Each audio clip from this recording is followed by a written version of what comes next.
Mais il annonçait aussi dans un autre pays une autre révolution qui aurait lieu en octobre, durant laquelle la famille royale serait assassinée dans le plus grand secret. Un nouveau régime de terreur s'ensuivrait pendant 73 ans et 7 mois.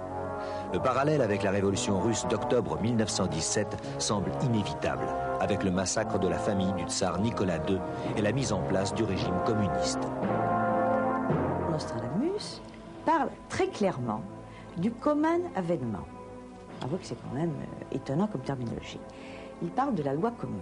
Donc, il a toutes sortes d'expressions pour définir le communisme qu'il associe à des images effroyables de destruction, de lutte, de persécution de l'Église, de chute, de renversement de règne, etc.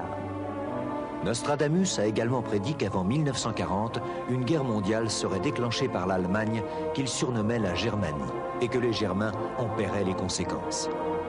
Cette guerre se terminerait par un grand déluge que certains experts interprètent comme la bombe atomique lancée sur Hiroshima.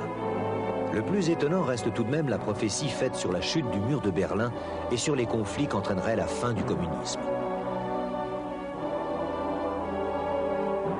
Nostradamus a également prédit pour la même époque une guerre au Moyen-Orient, symbolisée pour lui par le croissant, et où les musulmans sont désignés comme ceux du vendredi, jour de recueillement de l'islam.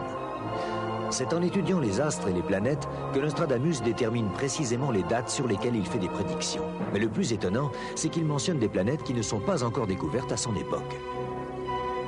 Il utilise Uranus, qui a été découvert en 1791, Neptune, qui a été découvert en 1846, et Pluton, que les Américains ont découvert en 1930.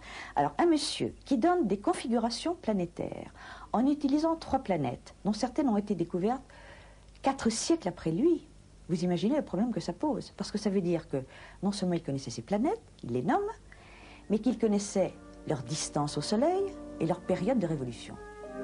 Qu'a prédit le grand visionnaire pour l'avenir de notre planète? Tout d'abord, une période économique difficile. Mais en 1999, Nostradamus prédit l'avènement d'un grand roi en France.